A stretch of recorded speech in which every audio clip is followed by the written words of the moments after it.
Matapos magdeklara si Sara Duterte, ano? Tapos may impeachment si Sara. Ito mga kabunyog, nagpalit ng hepe ang NBI. Ano kayang dahilan? Kayo na ang humusga. Sino ang ipinalit? Ang ipinalit ay dating official ng gabinete ni Duterte. Hindi ito mababang official lang ni Duterte, CABSEC ito. Cabinet Secretary. Dating Cabinet Secretary, CABSEC, o Secretary to the Cabinet. Ano? Miyembro ng gabinete ni Duterte, itong si Attorney Melvin Matibag. Kaya hindi simple ito, mga kabunyog. Cabinet member ni Duterte noon, at saka siya ang secretary ng gabinete noon, CABSEC. Siya rin ang Deputy Secretary General ng PDP Laban panahon ni Duterte. Ganyan ang hindi pala deputy, Secretary General mismo. Mga kabunyog, mga kababayan. Kaya medyo mabigat itong ipinalit na NBI.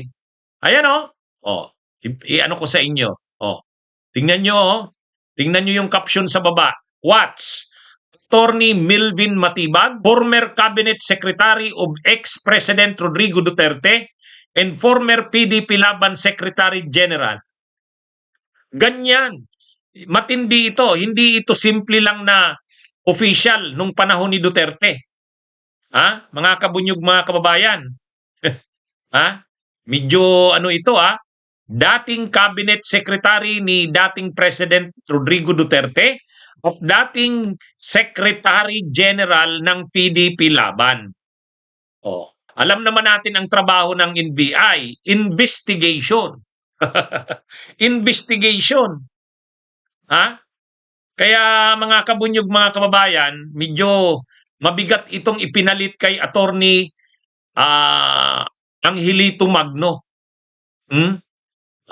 Dating tao ng Duterte, alam ang kasikot-sikot ng Duterte, at matindi ang banat nito kay Sara. Tingnan nyo yan, interview ng bilyonaryo. Anong sabi niya dyan? Sabi ni Matibag, VP Sara is a Bratinela. Tingnan nyo, yan sabi ni Matibag, VP Sara is a Bratinela because she had her way during the term of FPRRD. Medyo magiging talaga ito kay Sara Duterte. Maraming alam ito sa mga operasyon ni Duterte sa politika. Dati siyang secretary ng cabinet, CABSEC, former cabinet secretary. Kaya maraming alam ito, maraming alam. Tapos ang posisyon mo ngayon, NBI director, ikaw yung pinaka-hepe ng NBI.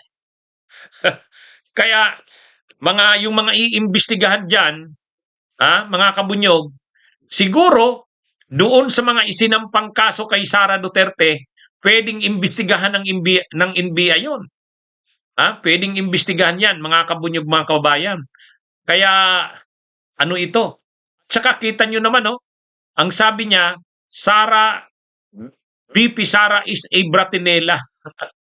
Actually, pinanood ko yung interview na yan. Grabe yung bira niya kay Sara dyan. Sabi niya si Sara Duterte, Bratinela yan. Ano yan? Brat.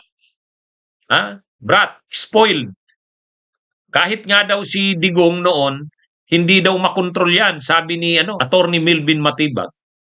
Ngayon, itong si Melvin Matibag, katatalaga lang. Hindi pa nanunumpa pero inannounce na ni Yussi Claire Castro kanina. Inannounce na. Sinabi na ni Yussi Claire Castro na papalitan na, kumpirmado na, papalitan si NBI Director Angelito Magno. Kung papalit nga ay itong si Attorney Melvin Matibag. Ano ang kontrobersyal kay Attorney Melvin Matibag? Dating tao ng Duterte, hindi simpleng tao. Cabinet Secretary, CABSEC, at Secretary General ng PDP Laban. Kaya maraming alam ito. Kaya kung si Sara Duterte ay nagdeklara ng takbong presidente, hahanapan ng mga buta si Sara Duterte, lalo na tungkol sa kanyang impeachment, yang tungkol sa mga kasong isinampa sa kanya sa ombudsman, magagamit ang NBI dyan. Makakatulong ang NBI dyan na imbestigahan. Kasi ang problema kasi ng ombudsman, wala namang investigating arm ang ombudsman eh. Ang DOJ mayroon, itong NBI. Pero kung ang hepe naman ng NBI mahina at hindi alam kung anong iimbestigahan, mahihirapan. Pero itong si Melvin Matibag, alam niya ang mga galaw ng Duterte. Alam niya ang likaw ng bituka ng mga Duterte, pati si Sara. Kaya mga kabunyog, mga kababayan, kumbaga parang sabay na sabay, Pagdeklara ni Sara Duterte na tatakbo siya, sinampahan kaagad nila Congressman Benny Abante ng 4th impeachment complaint kahapon. Tapos ngayon naman, may bagong NBI director. Ang ipinalit na NBI director, tao dati ng Duterte. Maraming alam. Kaya mga kabunyog, mga kabayan, ano na to? Kumbaga, talagang bakbaka na ito. Kung mapapansin natin, parang nakaposisyon na yung mga tao ng administrasyon. Nakaposisyon na para sa laban. Yung mga hahanapan ng yung mga butas ng Duterte, alam na alam nito ni Matibag kung saan magsisimula at kung saan patungo ang investigasyon. Kaya yan na yan, mga kabunyog, di ba sabi ko, mayroon akong vlog sabi ko, ngayon dahil nagdeklara na si Sara, tinira niya ng todo si PBBM, re-risk back si PBBM sigurado. Alangan namang hindi siya re-risk back dyan, binanatan siya ni Sara. Gagawin ng lahat ng administrasyon, including makipag-alyansa sa Pinklawan sa tingin ko. Sa February 21, magkikita si Leni at saka si PBBM. At hindi lang yan. Itong si Attorney Melvin Matibag, politiko rin to Magaling ito sa politika. Kasi dati siyang Secretary General ng PDP Laban. Paano nila inagaw yung PDP Laban galing kay Coco Pimentel, saka kay Manny Pacquiao? Itong sila Matibag ang nagmaniobra niyan. Sila nila Cusi. Sila Alfonso Cusi. Nang Secretary General ito ng PDP Laban, sila yung nagmaniobra nun. Ngayon, alam nito ni Matibag ang galawan sa politika. Bakit? Unang-una, Secretary General siya dati ng PDP Laban ni Duterte. Pangalawa, ang asawa niya, congresswoman ngayon sa Laguna. Ang asawa niya ay congresswoman sa 1st District ng Laguna. Kaya itong inilagay na ito, na director ng NBI, alam ang laro ng politika. Alam niya ang laro sa politika, mga kabunyog, mga kababayan. Bakit alam niya? Unang-una, galing siya kay Duterte, siya ang Secretary General ng PDP Laban. Pangalawa, ang asawa niya, congresswoman ng 1st District ng Laguna. Sino kaya ang nag-size ng laban na yan sa Laguna? Siyempre siya. Kasi Secretary General siya ng PDP Laban, alam niya ang laro sa politika. Tapos hawak mo pa ngayon ang NBI. Hawak mo pa ang NBI. Kumbaga nakikita niyo kung ano ang dito. Malinaw, nakaposisyon sa labanan sa politika ito. Nakaposisyon ito sa labanan sa politika. Ilalagay ba yan si Attorney Melvin Matibag diyan? Kung walang silbi yan sa politika, ibig sabihin, walang relasyon sa labanan sa politika yung paglagay sa kanya diyan. Mga kabunyog, mga kababayan, sa tingin ko lang kasi kung ang purpose lang ng NBI director, walang politika, talagang investigation, ay di magpipili ng NBI director na professional, walang involvement sa politika. Ito hindi. Malinaw ang record ni Matibag, ang kalakasan ni Matibag ay politika. Dati kang cabinet secretary ni Duterte. Dati kang Secretary General ng PDP Laban. Ang asawa mo, congresswoman ng 1st District ng Laguna. Malamang nga, ang politiko dyan, hindi naman yung asawa niya kundi siya Tinacticize niya lang yan. Ibig sabihin, diniskartehan niya. Ha? Kaya dito mga kabunyog, mga kababayan, magagamit ito ng Administrasyong Marcos sa eleksyon sa presidente sa 2028. Ha? Ha? Sa tingin ko lang, pwede ka namang mag-appoint ng director ng NBI na walang background sa politika. Parang professional. Ibig sabihin, ang NBI bilang professional ng investigation agency. Pero ito hindi. Ang linagay sa NBI ay isang abogado. Ano naman talaga 'yon? Pang director ng NBI maganda abogado. Pero hindi simpleng abogado. Abogado na marunong sa politika. Secretary General ng PDP laban ni Duterte at ang asawa ay congresswoman ng Laguna. Ibig sabihin, magaling siyang dumiskarte sa politika. Alam niya yan. Yan ang kailangan ng administrasyon Kailangan manalo ang kandidato, kailangan matalo si Sara Duterte sa 2028. Yan, kailangan dyan maimbestigahan ang mga baho ni Sara Duterte. Kumbaga, okay mga kabunyog, mga kababayan. Ano ito? Ayan tingnan nyo. Ang sabi niya ni Matibag, VP Sara is Bratinela. Tapos ito rin yung nagkaso kay Harry Roque ng disbarment. Kaya nga galit si Harry Roque dito kay Attorney Melvin Matibag Sabi ni Attorney Harry Roque, nag-vlog kanina, alam ko na yan. Kaya yan ginawang NBI kasi reward yan sa kanya kasi kinasuhan ako ng disbarment. Kaya ito mga kabunyog, mga kababayan, medyo hindi naman sa pero makikita mo makikita mo kaagad okay, very professional. Pero marami pa naman pwedeng ilagay sa NBI na very professional pero hindi politika. Ibig sabihin walang background sa politika. Pero ito, may background sa politika Secretary General ng PDP laban, ang asawa ay congresswoman ng Laguna. Tiningnan ko yung background ng asawa nito, mukhang mas ito pa si Matibag ang nagdidiskarte sa asawa niya. Ibig sabihin yung paano mananalo, paano nanalo yung asawa niya, yung mga alliances. So, ito, malamang nakaposisyon ito para sa eleksyon sa 2028.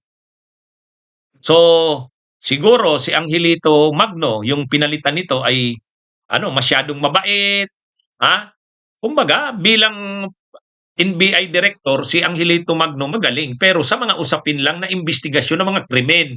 Pero pag tungkol sa investigasyon sa mga usapin sa politika, paano magagamit ang NBI sa politika, ito si Melvin Matibag. Ano ito mga kabunyog? Magaling sa politika kasi Secretary General ka ng PDP laban hindi kaya baka naman kakampi pa din ng DDS. Medyo medyo may mga pagpapakita na hindi na siya kagrupo ng Duterte. Ang una, kinasuhan niya si Harry Roque, disbarment. Pangalawa, tingnan niyo yung interview na yan. Ini-interview siya dyan, tinitira niya si Sara. Hindi pa siya niyan NBI ngayon pa lang naman inanunsyo Ayan Attorney Melvin Matibag. Sabi ni Matibag, VP Sara is a Bratinela because she had her way during the term of FPRRD. Actually, pinanood ko yung interview na yan. Grabe ang mga grabe ang mga paglantad niya kay pag in-expose niya si Sara diyan. Sabi niya yan, si Sara talagang Bratinela yan. Kahit si FPRRD hindi yan nakokontrol.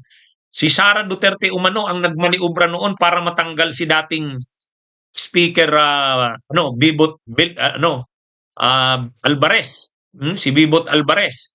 Nagsama daw nagsama si Gloria Arroyo at saka si Sara. Yan sabi ni Melvin Matibag. Kaya sabi ni Attorney Melvin Matibag, yan si Sara, Bratinela yan. Anyway, mga kabunyog, mga kababayan, yan yung ngayon. Parang ang nangyayari, kung naghahanda na sila Sara Duterte para sa eleksyon sa 2028, mukhang ang administrasyon ano na rin eh, naghahanda na rin. Naghahanda na. Ano? Kumbaga, pinuposisyon na rin nila yung mga tao na makakatulong sa puwersa ng administrasyon sa 2028. Siyempre, kung may mga kakandidatong presidente, vice presidente, iimbestigahan mo ano bang mga niyan, record niyan. Sige, hanapan niyo ng record 'yan. Kailangan natin 'yan. Oh, 'yan ang trabaho ng NBI. Ha? Mga kabunyog, mga kababayan. Siyempre, political appointee 'yan. Hindi maglalagay diyan si PBBM nang sa tingin niya may ipapagawa yan dyan.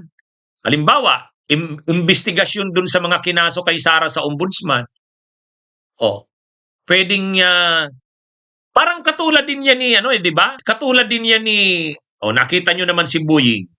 Si Ombudsman Buying, inilagay sa ombudsman. Tingnan nyo ngayon, matindi. Ito naman, inilagay sa NBI. Imbestigahan mo yan, imbestigahan mo ito. Kumbaga nakaposisyon yung mga yung mga inaasahan ng administrasyon. Ito, matindi to. Positioning. Positioning na ito. Tama ka, Mincho Yamamoto. Maagang positioning na ito. Kaya siguro namumonitor ito nila Sara Duterte. Alam yan nila Sara. Inilagayan niya si Atty. Melvin Matibag sa NBI. Hindi naman, hindi ito simpleng direktor kasi dating cabinet secretary ni Digong, dating secretary general ng PhilP naman. Kaya bantayan na ito ngayon. Patay nito sila Sara Duterte, lagot. Malamang pati yung mga malamang alam nito yung mga lahat ng pasikot-sikot sa Davao, kila Pulong, kila Baste, malamang alam nito eh. Malamang alam nito. Kaya yung yabang ngayon ni Pulong, nag-release ng statement si Pulong laban kay Benny Abante.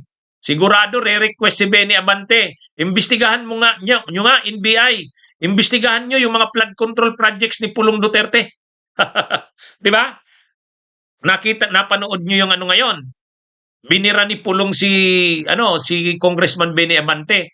Dahil si Congressman Benny Abante ang nag-endorse ng impeachment kay Sara. Sabi ni Pulong Duterte sa statement niya, kalalabas lang, anong pakialam mo sa 2028? Wala ka namang alam sa 2028. Sabi kay Benny Abante. Ako sa tingin ko, pag nabasa ni Benny Abante yon, susulatan ni Benny Abante ang NBI. NBI Director, Atty. Melvin Matibag.